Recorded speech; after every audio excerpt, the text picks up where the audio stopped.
संभल हिंसा मामले में उपद्रवियों और पत्थरबाजों के खिलाफ अभी भी पुलिस का एक्शन जारी है। हिंसा में शामिल कई आरोपियों को पुलिस ने हिरासत में लिया है। कई आरोपियों की धरपकड़ अभी भी जारी है। बता दें कि संभल में 6 दिसंबर को शाही जामा मस्जिद में जुमे की नमाज को लेकर पुलिस प्रशासन अलर्ट मोड पर है। जानकारी के मुताबिक जुमे की नमाज को देखते हुए सुरक्षा के कड़े इंतजाम किए गए हैं। संभल के एसपी के बिश्नोई ने सुरक्षा व्यवस्था के साथ साथ कई और भी जानकारी दी है। सुनिए उन्होंने संभल के ताजा हालात के बारे में क्या बताया। जो पहले जनपद लेवल की जो पीस कमेटी थी, उस पीस कमेटी को भंग करके एक जनपद के जो माननीय हैं, चुनिंदा लोग हैं, जिनकी लोगों में पहुंच है, लोगों से बात करते हैं, इन्फ्लुएंसर्स हैं, उन लोगों की एक कमेटी है, वो नई बनाई गई है, जिसकी आज बैठक 3 बजे से है।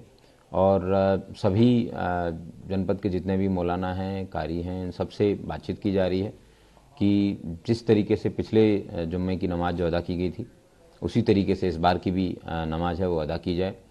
आज शाम को फुट पेट्रोलिंग भी की जाएगी। मैं उम्मीद करता हूं कि जो फ्राइडे की जो नमाज है वो भी पीसफुली अदा की जाएगी और उसके साथ साथ सभी लोगों का सहयोग है वो पूर्व की तरह बना रहेगा।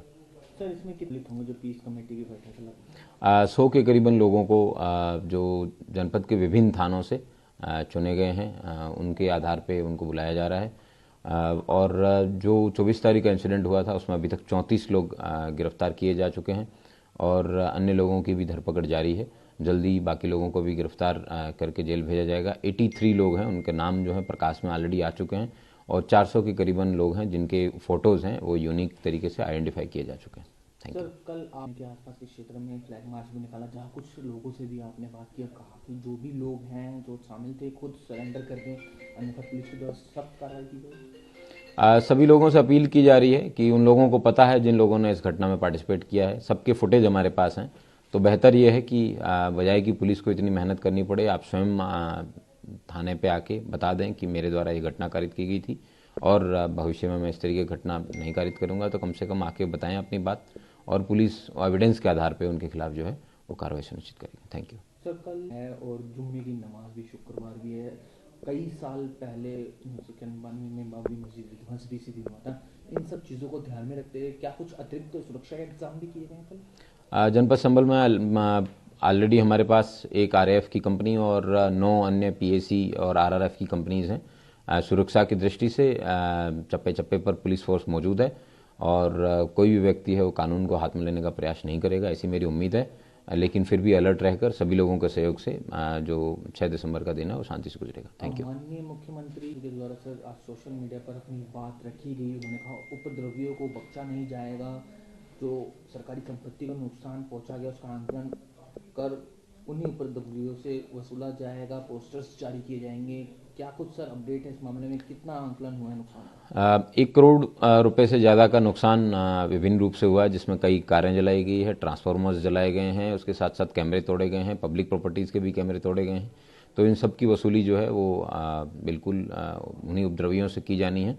उन सभी उपद्रवियों को आइडेंटिफाई किया जा रहा है और जिनके द्वारा ये तोड़ा गया है, कुछ लोग जेल गए हैं, वो लोग भी इसमें सम्मिलित होंगे।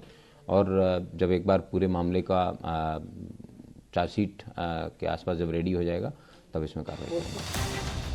दरअसल संभल में भड़की हिंसा के बाद कल दूसरी बार जामा मस्जिद में जुमे की नमाज अदा की जाएगी। इसी वजह से पुलिस प्रशासन ने चाक चौबंद सुरक्षा व्यवस्था की है।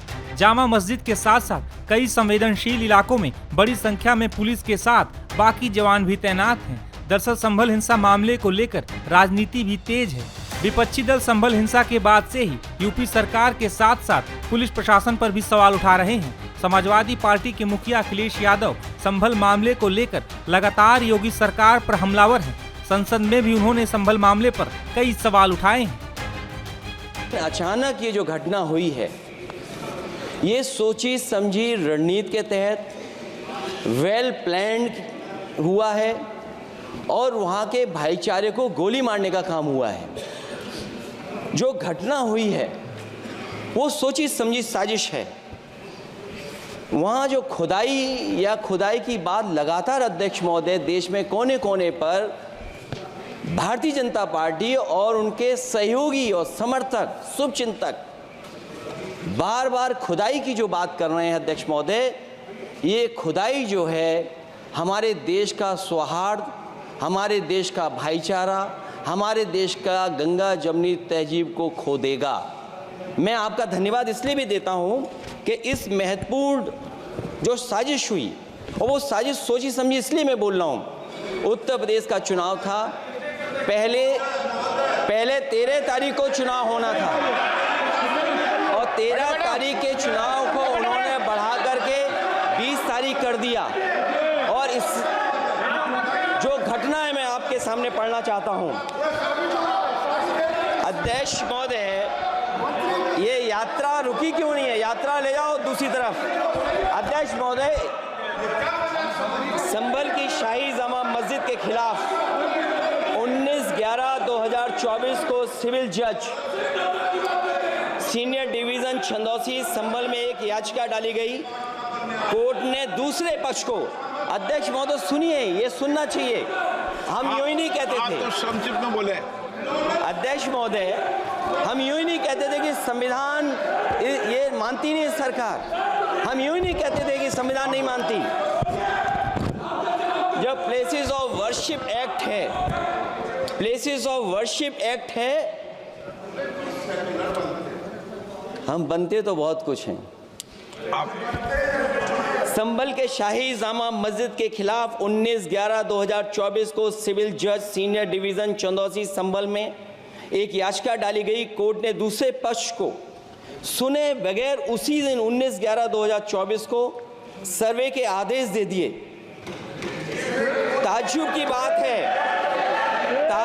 बात है, संभल के जिलाधिकारी संभल और पुलिस अधीक्षक संभल आदेश को पढ़े बगैर 2 घंटे के बाद सर्वे के लिए पुलिस बल के साथ शाही जामा मस्जिद पहुंच गए। जामा मस्जिद की कमेटी, जनप्रतिनिधि, उलेमा इकराम, सभी अधिवक्ताओं ने सहयोग दिया। जिलाधिकारी संभल और पुलिस अधीक्षक संभल ने 2.5 घंटे सर्वे के बाद कहा सब सर्वे पूरा हो चुका है और अब रिपोर्ट कोर्ट को भेज दी जाएगी। लेकिन दिनांक 22/11/2024 फ्राइडे को जुमे की नमाज के लिए लोग नमाज अदा करने के लिए जामा मस्जिद पहुंचे, लेकिन पुलिस प्रशासन ने बैरिकेड लगा दिया ताकि लोग नमाज न पढ़ सकें। उसके बाद भी लोगों ने संयम बरतते हुए नमाज अदा की और किसी प्रकार का विरोध प्रदर्शन नहीं किया। 29/11/2024 को कोर्ट की अगली तारीख तय थी। शाही जामा मस्जिद की कमेटी और मुस्लिम समाज के सभी लोग कोर्ट में केस की पैरवी के लिए तैयारी कर रहे थे, परंतु दिनांक 23/11/2024 की रात पुलिस प्रशासन द्वारा कहा गया 24/11/2024 यानी अगले दिन सुबह को दोबारा सर्वे किया जाएगा। शाही जामा मस्जिद कमेटी और अधिवक्ता ने कहा कि इस सर्वे तो मुकम्मल हो चुका है, अब दूसरे सर्वे की क्या आवश्यकता है? कोर्ट के आदेश का हमने पालन कर दिया। अगर दूसरे सर्वे कराना है तो दोबारा आदेश करवाएं। कोर्ट के आदेश के बाद हम दोबारा सर्वे करा देंगे। लेकिन जिलाधिकारी संभल और पुलिस अधीक्षक संभल ने कोई सुनवाई नहीं की और तानाशाही दिखाते हुए सुबह के वक्त से पहले शाही जामा मस्जिद आ गए। शाही जामा मस्जिद कमेटी और मुस्लिम समाज के लोगों ने फिर भी धैर्य रखा और दोबारा सर्वे के लिए अंदर ले गए। सर्वे के दौरान करीब 1.5 घंटा बाद जब जनता को सूचना मिली तो वो इकट्ठा होना शुरू हो गए। लोगों ने सर्वे का कारण जानना चाहा तो सर्किल ऑफिसर ने उनके साथ गाली गलौज की और लाठीचार्ज करवाकर बुरी तरह जख्मी कर दिया। इसका विरोध करते हुए चंद लोगों ने पत्थर चलाए, जिसके बदले में पुलिस के सिपाही से लेकर के अधिकारियों तक ने अपने सरकारी और प्राइवेट हथियारों से गोलियां चलाईं, जिसका वीडियो रिकॉर्डिंग है, जिसके एवज में दर्जन लोग गोलियों से घायल हो गए हैं। 5 मासूमों जो कि अपने घर से सामान लेने के निकले थे, उनकी मृत्यु हो गई। संभल का माहौल बिगाड़ने में संभल का माहौल बिगाड़ने में याचिका दायर करने वाले लोगों के साथ पुलिस और प्रशासन के लोग जिम्मेदार हैं। इनको निलंबित किया जाना चाहिए और हत्या का मुकदमा चलाया जाना चाहिए, जिससे कि लोगों को इंसाफ मिल सके और आने वाले समय में कोई इस प्रकार की संविधान के खिलाफ और गैर कानूनी घटना को अंजाम न दिया जा सके।